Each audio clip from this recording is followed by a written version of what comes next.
Hello and welcome to Moneylife. This is Sucheta Dalal. We are coming to the end of a year and we've got an interesting situation here. For the first time in a long time, I'm hearing a regulator saying that he wants to put out information in a manner that is easily comprehensible to ordinary people. Yes, it is market regulator Tuhin Kanta Pandey, who is the chairman of the Securities and Exchange Board of India. And I'm convinced that he's genuinely keen on protecting investors by ensuring that they have access to corporate information, not the manner in which it is sent to exchanges, but in a easy to understand format. This is what he told the Economic Times in a recent interview. His words were, "We are planning further reform to introduce a concise summary of key points for easier comprehension." Isn't that wonderful? So, we have been running a foundation for financial literacy for the last 16 years, and we know that it is not as simple as it sounds. In fact, getting people to access this information and listen to it is going to be an uphill battle.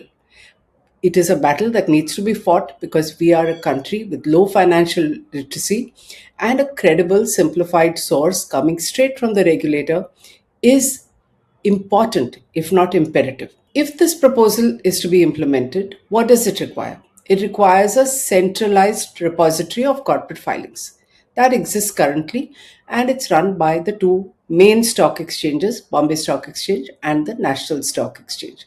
Now, with the Securities Market Code Bill 2025 likely to finally turn into law, hopefully in 2026, and I have done a whole blog on it just last week, I think it is important to appreciate Chairman Tuhin Kanta Pandey's proposal in the light of a much more empowered SEBI, which has the Securities Contract Regulation Act of 1956 subsumed into it, which means SEBI has more power over listed companies. They no longer are under the Ministry of Corporate Affairs, under the SCRA. So the timing is right. The intent is fantastic. We have a central repository, but let's look at it from two perspectives because, as always, there is history. And for someone like me who's covered the market for 40 years, the regulator forgets its own institutional history. It goes up and down. So first, let's look at intent. Intent is laudable, but SEBI faces a monumental challenge because it has to cut through greed and gullibility of a new generation of market participants who are zoning in straight into derivatives.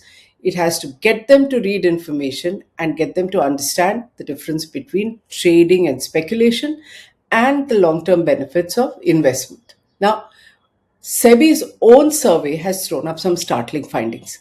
It says the investment choices of 62% of retail investors are dictated by Finfluencers on social media. Now, we call them retail investors, but I would say they're retail traders, retail speculators.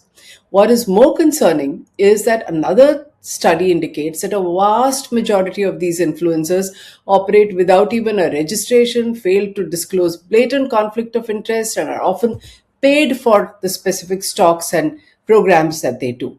These are all below the radar, and their victims or their subscribers or those who follow them are completely unaware of it. Now, let's look at another study.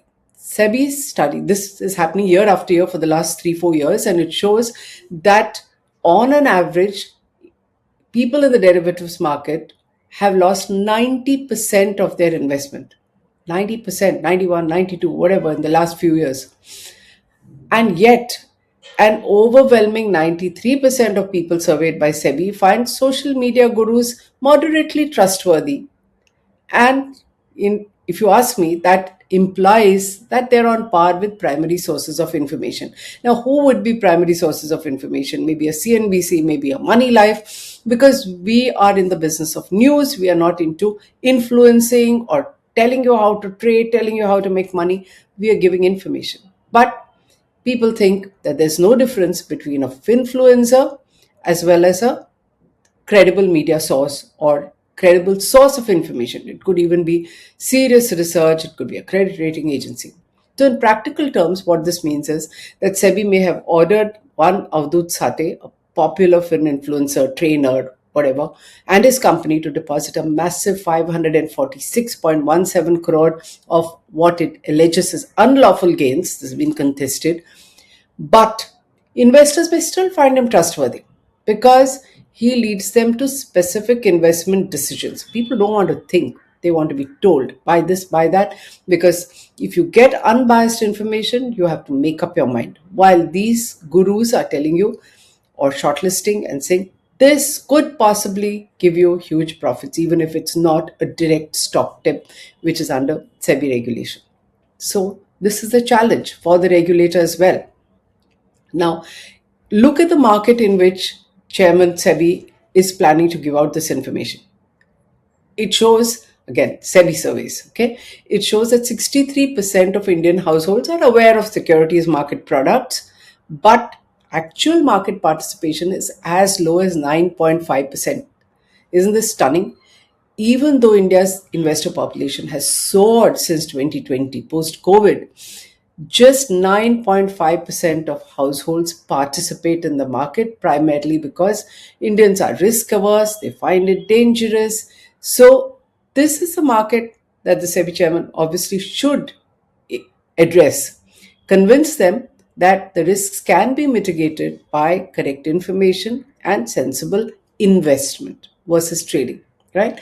He his move can give confidence to risk averse individuals to participate more in the capital market because the returns are certainly higher than what you would get in FDs. Some of them are dipping their feet into mutual funds, but it could help because you need to beat inflation. India has no social security. Most people are employed not by the government, they don't get pensions. They need to create a nest egg in their working life.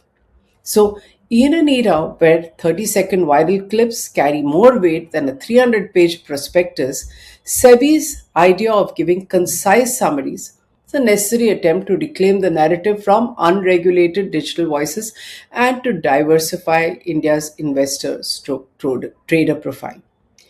Will it work? Let's come to the second perspective. It involves the infrastructure for doing all this. And for this, let's go back in time a bit. So, around 2000, SEBI had decided that it will have a centralized repository of corporate filings. In 2010, it abandoned it. So, for a long time, India has relied on a fragmented filing system, which is run by the National Stock Exchange and the Bombay Stock Exchange via Corporate Filing and Dissemination System, CFDS. Now, this system is exchange centric. It has evolved, it has improved because it's a long period from 2010 to 2025. It uses XBRL, which is a machine read format for giving information. But the whole point was that we in India were trying to emulate the US EDGAR. EDGAR stands for Electronic Data Gathering, Analysis and Retrieval System. The EDGAR is directly under the control of the SEC. It's got precise formats for things like corporate developments, accounts, quarterly results, and it is considered the gold standard for what we should emulate. So India tried to do a similar one called EDIFAR in 2000, abandoned it in 2010, and said exchanges will run it and SEBI will monitor what they do. Now, India has done quite well. It utilizes proper systems, but there's a difference between EDGAR and the Indian system. The EDGAR utilizes inline XBRL, which allows data to be simultaneously human readable and machine readable. What does that mean? It means that a retail investor, as well as someone with a high frequency trading algorithm and a team of people, are able to look at the exact same information in real time and be able to read and understand it. Right? It plus this data goes back for the US more than 20 odd years. In India, because we transferred it to two exchanges, there are a lot more companies listed on the BSE, very relatively fewer on the NSE. So it's two silos. Now, they are trying to improve it. We use XBRL. Compliance is monitored aggressively by both exchanges. Delay in filing and reporting leads to punitive action. All wonderful. So, financial results, shareholding patterns, everything go in there. But it's fragmented. If it's BSE listed, it will remain with the BSE. Otherwise, it's available in the NSE. You have to figure out and go there. You can't go to a central database, put in a company name or its code and get the details of what you want in one place quickly. You have to go to different things. It's a little cumbersome. So 2024, SEBI tried to create a more seamless system. It said there'll be a single filing system with synchronizing of reports across the exchanges to create a virtual centralized depository. Yet, it is not on par with EDGAR because the Indian interface, like I said, remains cumbersome for historical research. It's got no seamless full text search capability that can allow an investor to quickly track a specific keyword such as say litigation default, because that's what you're looking for, right? You've got something new, you want to look at the background, not go to specific silos looking at each filing in quarter on quarter to see if something on litigation or default has been reported. It has to be through a search, so we haven't got there as yet. Now if you ask me, I think SEBI should take charge of this, make it into one repository, and then use artificial intelligence tools to give comprehensible, timely, and relevant information. It's easy today, and it would be in line with Chairman Pandey's plans. Question is, will SEBI take charge of this last mile? Because, like the US EDGAR, best to have it as one centralized depository under the regulator. It's all a question of timing. This should happen because SEBI is getting ready to have more powers, to be bigger, to be a more powerful regulator with, like I said, SCRA and being the sole custodian of corporate data. So there's no more filings to MCA, Ministry of Corporate Affairs, under the SCRA. It's all with SEBI. So SEBI needs to take charge. And what you need to get is not a collection of PDFs which you have to painstakingly go through, but a searchable, tagged, AI-ready database, which should be under the regulator as one database, no matter whether it's on MCX, SX, or BSC, or the NSE, including, why not, information on commodities. Remember, a filing system is only as transparent as the regulator. That's another challenge. And in India, we always have the shadow of politically powerful corporate houses and their influence through their political masters. Then there is internal resistance. Notice how SEBI's code of conflict has not been adopted. It may be subsumed into this SMC code partly, but after all the drama of a high level committee, it's not that it was adopted. There are internal protests over privacy, right? People don't want to disclose, senior officers don't want to disclose their personal assets, though I think it's done by a lot of others. History shows that market intermediaries and large corporations lobby, so they will want certain negative disclosures buried. They wouldn't want concise summaries of those coming out through the regulator. So there's always this risk of political pressure, which could dilute the plan, very laudable plan of providing concise summaries when it comes to simultaneous matters, hostile takeovers, some kind of embezzlement or digital problem in a company. Everyone wants to bury that, and the pressure mounts at that time. So whoever is put in charge, the credibility of the exercise rests on democratic dissemination of sensitive information. SEBI may like to keep it away so that it's not directly responsible, and it can whip the exchanges saying you did not do this or that if there's a controversy, otherwise keep quiet. But ideally, a more powerful SEBI needs to bring it under itself. And whether it's a routine meeting, board meeting, or very sensitive, controversial information, it must be available instantaneously, formatted for the common man, not just the institutional player, because they, in any case, know far more.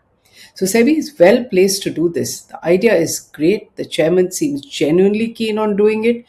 And by leveraging the new securities market code and resisting pressure from those who thrive on the opaque middle, SEBI can actually reinforce the credibility of India's capital market, which has been badly hit during his predecessor's time.